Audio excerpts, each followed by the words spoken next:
Então, qual é a primeira estratégia que eles traz aqui para ter uma tributação mais branda quando se tem empresas, linkando com esse último exemplo que a gente trouxe. Aqui a gente trouxe um balanço patrimonial simples, tá? Então, uma pessoa investiu R$ 100.000 numa empresa, tem resultados aí, lucros acumulados durante a vida do investimento da empresa, né, de R$ 1.100.000. E como que a gente faz para esses valores aqui não entrarem na tributação, como eu falei, de 10 a 37% dos Estados Unidos?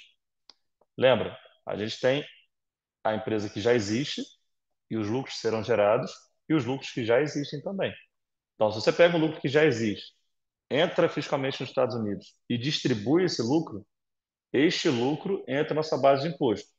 Se você entra nos Estados Unidos e dali em diante gera lucro adicional que já tem, aquele lucro ele é pago, ele tem tributação recorrente. Então, você tem duas fontes de imposto. O que que você consegue mitigar? O estoque dos lucros. Quando você muda, já tem o resultado acumulado, seu estrutura já tem o lucro acumulado. Como você faz para não ter tributação nos Estados Unidos?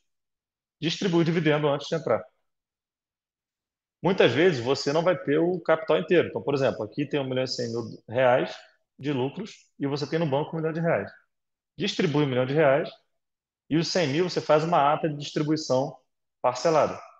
Então, uma ata de distribuição de lucros, você pode colocar a primeira parcela de R$ 1.000.000 e a segunda parcela de 100 mil a pagar em até um ano, por exemplo. Então, a ideia é você entrar nessa estratégia aqui, é você entrar nos Estados Unidos já não tendo lucro na sua empresa.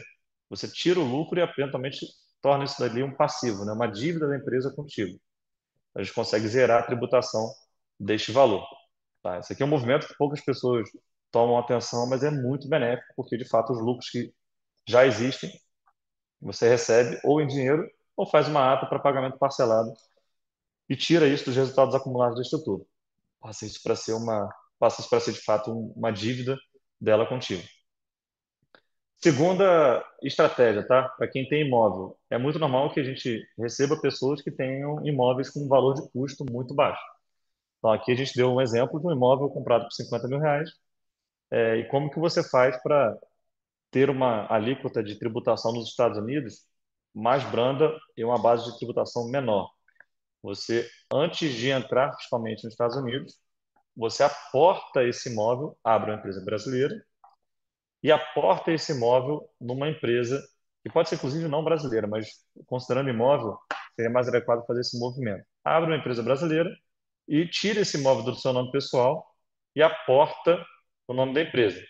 Para fins de declaração de imposto de renda, você não reajusta, você não altera esse valor, tá? Se você colocar, por exemplo, nesse exemplo aqui, a gente colocou como se fosse R$ 1.000.000 o valor de mercado dessa transferência.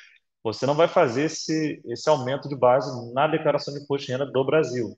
Você vai fazer esse aumento de base na declaração dos Estados Unidos. Eles chamam lá o movimento de step up the basis, ou seja, você entra, aumenta a sua base de custos de maneira que, quando você vender esse imóvel ou as cotas dessa empresa, a sua base de custos para o governo americano não vai ser de R$ 50.000, vai ser de R$ 1.000.000. Aí você consegue reduzir a sua base fiscal e, consequentemente, quando vender esse ativo, ter menos imposto a pagar nos Estados Unidos. Tá? Então, é um movimento que tem que ser feito o mais adequado, assim, mais conservador, em até 2 anos antes.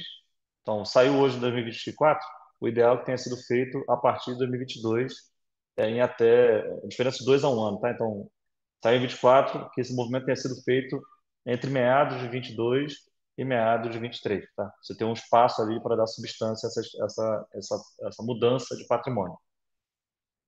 E por último, também é muito normal as pessoas terem previdência e fundos de investimento no Brasil, só que os fundos, por exemplo, os fundos no Brasil são condomínios, né? Então, nos Estados Unidos são empresas, de fato. Então, o governo americano ele não reconhece tão bem a constituição de fundos no Brasil. Ele não reconhece um condomínio como uma estrutura de fundo como é nos Estados Unidos.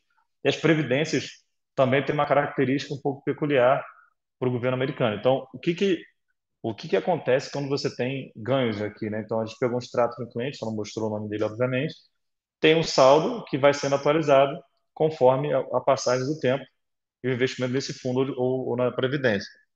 Esse valor aqui, o governo americano, como ele não reconhece esses dois veículos de uma maneira tão fluida, ele olha para esses valores aqui como se fosse uma empresa que você controla.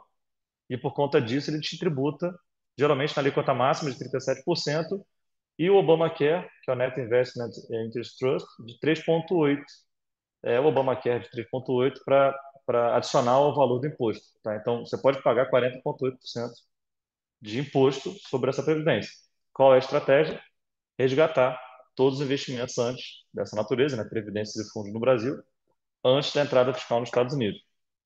É importante reforçar, as previdências, você tem os modelos, né, regressivo, progressivo, enfim, e os planos da PGBL e VGBL, mas você pode chegar a ter uma tributação nessa previdência de 10%, a depender do tempo que você tem essa previdência. 10% você teria de tributação, vai ter nesse resgate, mas quando você muda, né, vai para os Estados Unidos, você vai ver uma alíquota aqui de 37%. Então, é melhor eventualmente pagar esse imposto antes de entrar fiscalmente nos Estados Unidos do que esperar o seu momento de fato usufruir dessa previdência brasileira. Você pode pegar esse dinheiro, mandar para a previdência, mandar para os Estados Unidos e fazer uma previdência americana, né, como residente fiscal nos Estados Unidos.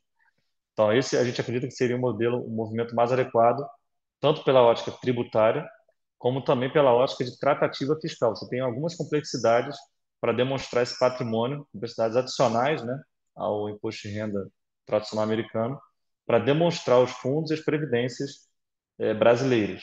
Então, uma estratégia é resgatar tudo que se tem de fundos e de previdências brasileiros. Pega esse dinheiro, eventualmente remete aos Estados Unidos e investe em fundos de previdência americanos. Você vai ter uma tributação bem mais branda do que se fosse mantido esse capital aqui no Brasil.